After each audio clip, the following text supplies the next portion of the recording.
Welcome leaders to our professional development course, Interpersonal Leadership, Building Soft Skills of the Future. The purpose of this course is to help you as leaders understand your role as servant leaders and how that impacts your organization and how to continue your growth and development so that you can improve and have the most impactful traits of interpersonal leadership.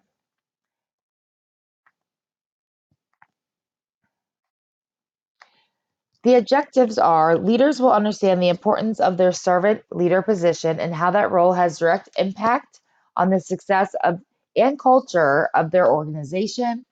Leaders will learn about the top interpersonal skills of an effective leader, and then they will learn the importance of having a professional development course after this or an action plan for leaders in their school system so that they can grow their leadership skills. So jumping right into the agenda, section 1 is all about why it's important for interpersonal leadership. Section 2 is the biblical perspective. What does the Bible tell us? Section 3, the skills of interpersonal leadership. There are a lot of traits or skills for to show successful interpersonal leadership. We will touch on the top 4. And then section 4 is what to do next, how to put these interpersonal leadership skills into practice and action plans. So jumping right into section 1, importance of interpersonal leadership. So before we start diving into the traits or skills for interpersonal leading, it is important to understand why leadership skills are an aspect of your job and how that directly is linked to the psychological well-being of your followers. According to Butcher and O'Connell, there have been numerous qualitative studies around leadership. These studies affirm that there are 3 different types of leadership. The first one is laissez-faire. This is where leaders are non-committal when making decisions. This is an inactive leadership style, and it can stimulate negative outcomes. The second one is transactional leadership style. This is where leaders are negotiators and compromisers. This can create a bitterness and short-term happiness way of affecting your followers. And then the last one, which is the leading theory for interpersonal leadership, is transformational leadership. This is where leaders perform as role models and mentors due to their own desire to serve others. So, which type are you? One of the important things with interpersonal skills is understanding and being self aware of where you stand in your leadership styles. So, as we talk through these, be thinking about where you feel that you land, because self awareness is a skill. So, going back to the study used different methods and tools to measure strengths of a leader's transformational leadership style. So, why is it important? Strong indicators were leaders that inspired motivation by creating a vision of a better future for everyone. They were intellectually stimulated their followers by showing appreciation of intelligence and encouraging creativity and innovation. And they empowered individual needs and growth through personal attention and show of empathy, compassion, and guidance. The studies concluded that leaders who demonstrated transformational leadership had positive impact on the psychological well-being of their followers, meaning that their followers were more connected to the vision and mission and developed more successful work habits. So, in a nutshell, our leadership style impacts others. So, it's important to have self awareness on our style and continuously seek to refine, improve, and strengthen our skills. So, what does the Bible tell us about this? So, the biblical perspective, I'm calling this faith without works is a dead faith. And it's a look at James. What good is it, my brothers, if someone says he has faith but does not have works? Can that faith save him? So, the Christians that James is writing to in this book, they're dealing with some of the same issues that you and I are dealing with today. So, they're going through trials and difficulties due to their religion. They're showing favoritism, mistreating others, having a loose tongue, or talking more and listening less, not living out what they said they believed when they agreed to follow Jesus Christ. So when you kind of agree we do the same, we all struggle in certain areas where we say Jesus is our Lord, but that doesn't always align with our action. The Bible teaches us to live as God's people, and James writes about it. All these issues, and there is one common theme that James hits on, and it's spiritual immaturity. They did not grow their faith because they did not practice, is what James speaks. And he then goes on to talk about transformation and growth and to become mature in your faith. He talks about faith by itself, if not accompanied by action, is dead.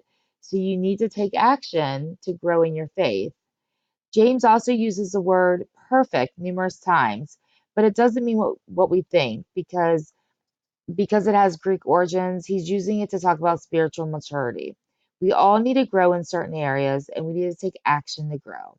Wouldn't our lives and the lives of those we touch be better if we lived what the Bible says? We as educators started because we had an internal desire to serve others, but none of us can say we are perfect in serving others. And being self aware and practicing and taking action in our spiritual growth will also allow us to better serve others. And when in doubt, James has the answer. James 1:5, if you, any of you who lacks wisdom, let him ask God, who gives generously to all without reproach, and it will be given to him. So section 3 is all about what are interpersonal leadership skills. Well, there's lots of lists online that you can look up, but the ones that were across the board were these four: emotional intelligence, which I'm going to call EQ, growth mindset, empathy, and communication. So as leaders, it is important that we um, see ourselves work through interpersonal skills as well as foster a culture that inspires others to work on theirs as well. So, first rule of thumb is to model the behavior or skills. Second is to help give opportunities for everyone to develop their skills. According to Valesco and others, their study found that leaders prefer peer role playing, debates, and project based learning methods when developing their interpersonal skills. So, the first skill I'm going to talk about is EQ or emotional intelligence. According to Parrish, emotional intelligence or EQ is a crucial piece for effective leadership in higher education. The main EQ competencies that have emerged as leading attributes of successful leaders are empathy, managing the emotions of oneself and others, and engaging in an accurate self assessment that invokes an understanding of our strengths and limitations. They talk through there's a paradigm of self awareness, self regulation, and social skills. And Goldman's competence paradigm talks about the four dimensions, which is self awareness, self management, social skills, and social awareness. So, one of the pieces that made me think of James in the Bible, the self management piece, because there's so many pieces in the Bible that talk about your how you use your tongue, how you the more you talk, the more chance you have to sin. So having some of that regulation on your oneself is very important. The next interpersonal skill is growth mindset. So fixed mindset versus mindset spectrum. A key part of development relies on growth mindset. According to Carol Dweck, the founder, there is a spectrum at one end there's a spectrum, and at one end, there's a fixed mindset. This is where we are taught at a very young age that we are smart, so we avoid activities that risk challenging this belief in our fixed intelligence. On the other end is the growth mindset, which we look at intelligence not as static, but rather a character trait that we can nurture and develop through challenges. We all fall somewhere on this spectrum. As leaders, and peers, Shapiro advises that we can encourage our followers by promoting a trusted peer to peer collaborative program of real world observations, creating a safe experience around challenging, ultimately promoting growth mindset. So, basically, in a nutshell, that means if we want to get people to move more towards the growth mindset, if they're afraid of risky behavior that's going to challenge their intelligence, then we need to create a safe spot for them to challenge themselves where they don't see the risk as much. That way, they can slowly be mirroring those skills and practicing those skills and go towards the growth mindset spectrum. The third one is empathy. So empathy across the board is in almost every article. So I would say people might view this as one of the most important skill sets for right now because it does always kind of change what's popular. So, empathy. Empathy is servant leadership, demands empathy. Empathy is understanding and identifying with the thoughts and feelings of another person. Experiences can help teach empathy, but modeling the theory or simulating the theory can also help give a framework for understanding what another person is going through. According to Valiente, leaders and educators who exhibit these three dimensions have followers with a more positive experience. The first one's attention, which is the degree of mutual respect that a teacher demonstrates to their followers. The second one is experiential, and this is the ability of the leader to assume the perspective of the follower. And the third one is communication, the capacity of a teacher to express empathetic thoughts. Teachers and leaders have a responsibility to be a servant leader, and the test on whether someone is a servant leader um, is do they grow themselves as they help others grow. And then the last section is on communication. So I did want to talk about what a current issue is right now, which is virtual learning. Virtual learning has not just popped up; it has existed for a while now, but with the internet and everything else, it is definitely increasing in speed, and there's much more virtual teams out there. So, virtual learning and teams have now created virtual leaders, and virtual learning. And one major theme to being an effective virtual leader is through enhanced communication. And in some of the articles I read with virtual leaders on their communication style is that they always need to be in touch. They need to be easy to get in touch with, but they also have to be very quick to respond. But one of the biggest things is trust. So, according to Allwood and Phelps, trust is the fundamental element of the virtual team framework.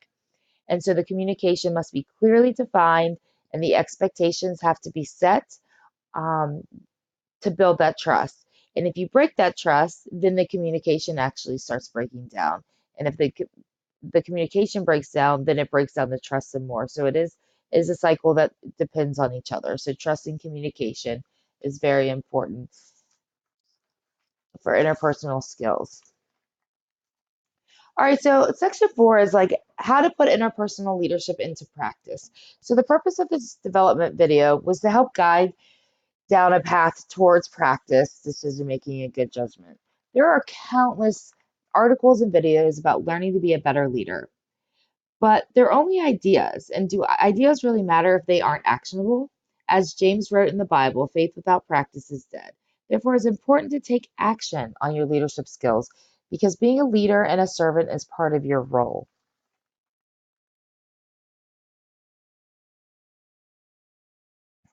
So, number one, how can we take action? So, what are some ways to put your interpersonal leadership skills into practice? Number one, be deliberate and set a plan.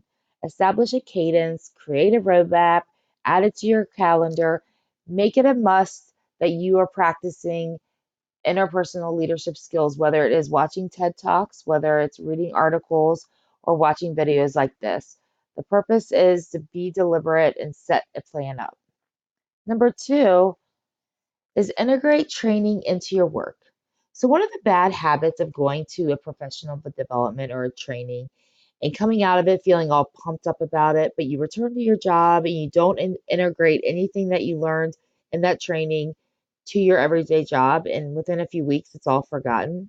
Well, Redmond and Rowe did a study in Australia where they piloted a leadership follow through course that highlighted the importance of creating post work around practice based learning, self-managed learning, and formal development activities. Their findings support our next two steps. So step number three, within your school or organization, create or join a leadership cohort. It is really important to build that village. If there's other leaders within your school, get aligned with them. And then number four is provide coaching and support. Actively put theory into practice. In their study, they organized professional learning conversations. These were evidence informed conversations guided by the school's principals and challenged them to self assess how they are doing as a leader. The informal conversations with peers that were like them, with structure, allowed organic learning and teaching to all. So, one of the things with this professional development course, I did want to keep it short because that is one of the big things right now that people are enjoying these quick, short hits. So, this was kind of as a guiding point. These are some of the things about interpersonal leadership. And then, how can you take this action and go forward with people amongst your team, talking about the school's mission and driving for some cadence on following up with those skills? So remember, great leadership is centered around people. Engage with people to help continue your growth. And as always, if you lack wisdom, ask God. He who gives generously to all without reproach, and it will be given to him. Thank you so much for spending some time with me today on interpersonal leadership. Here are my references, and I hope you learned something from this professional development session.